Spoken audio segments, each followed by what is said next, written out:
Focus news 24/7 खबर एक नजर। ने कहा तुम कह रही हो कि छोड़ दो, इसने ऐसा कौन सा काम किया है जो इसे मैं छोड़ दूं? तुम्हारे खून निकाल दिया और तुम कहती हो इसे छोड़ दो। भगवती मैया सीता ने कहा हाँ सरकार छोड़ दो। क्यों? संसार के सारे जीव मेरे बेटे हैं, जगत के जितने भी संतान हैं वो सब मेरे बेटे के स्वरूप हैं। इसलिए महाराज मैं चाहती हूँ कि अपराध हो जाता है, बच्चा बच्चा होता है, संतान संतान होती है, बेटा बेटा होता है। बेटा जब बड़ा हो जाए तो महाराज उसे मार के नहीं फेंक दिया जाता है। छोटे में वही बच्चा दूध पीते समय दांत लगा देता है तो बच्चे को माँ गोद से नीचे नहीं फेंक देती है। अब बड़े में अगर महाराज ये हुआ है तो बच्चा बच्चा है। मेरे लिए मैं कहती हूँ विनती करके सोने कृपाल छोड़ दो। राम जी ने कहा नहीं महारानी बाण निकल चुका है, वो अपना फल देके जाएगा। ऐसे खाली बाण वापस लौटने वाला नहीं है। भगवती मैया ने कहा बात क्या है? बोले बात ये है कि अब तो इसके प्राण लेके रहे। सीता जी ने कहा सरकार क्यों? क्या किया? आंख खराब हुई है, आंख से धोखा हुआ है कि जो काम ये कर रहे हैं वही तो हम कर रहे हैं। तो ब्रह्म में और जीव में अंतर ही क्या है? ये अपनी पत्नी को सजा रहे हैं, हम अपनी अप्सराओं को सजाते हैं। आंख खराब हुई है सरकार तो आंख ले लीजिए लेकिन प्राणों को छोड़ दीजिए कृपालु। ए दीनदयाल आज भक्ति मैया सीता की कृपा जब हुई तो महाराज भगवान ने सीता के कहने से, लेकिन ए सरकार भगवान ने कहा क्या बात करती हो? तुम कहती हो आंख ले लो, आंख लेने से तो उसकी और दुर्गति बुरी हो जाएगी, कम से कम प्राण ही जाने दो तो उसे अगला जन्म मिल जाएगा।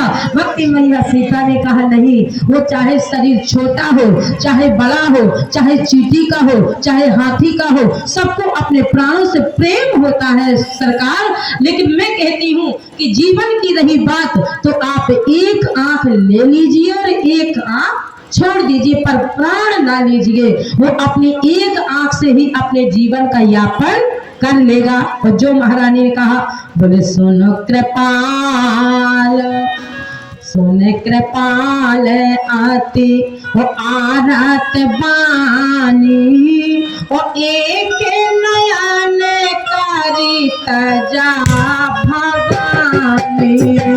सुने कृपाल आती आरत बानी एक नयन करी तजा भवानी। एक ही नेत्र ले लोगे तो एक नेत्र से जो अपने जीविका को चला ले जाएगा। भगवान ने कहा धन्य हो देवी, तुम कितने जल्दी दयावान हो, कितनी जल्दी दया आ जाती है। तुम्हारे साथ अपराध हुआ है और तुम ही दया करती हो, माँ का स्वभाव होता है सरकार। और जैसे ही महाराज कहा इस समय भोले बाबा ने जगदम्बा माता पार्वती जी से कहा, अच्छा कथा सुनाई जा रही है, भोले बाबा उन 7 प्रश्नों का उत्तर जगदम्बा माता पार्वती का दे रहे हैं।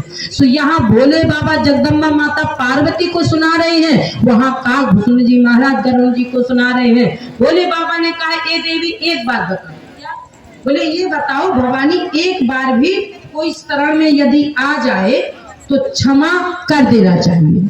पार्वती जी ने कहा सो तो ठीक है सरकार, लेकिन शंकर जी ने कहा जैसे ही पार्वती जी ने कहा कोई एक बार शरण में आ जाए तो क्षमा कर देना चाहिए। शंकर जी ने कहा देवी तुम कह तो ठीक रही हो, बात तो सत्य है, लेकिन किंतु परंतु पार्वती जी इसे मृत्यु दंड मिलना चाहिए। ये भोले बाबा कह रहे हैं।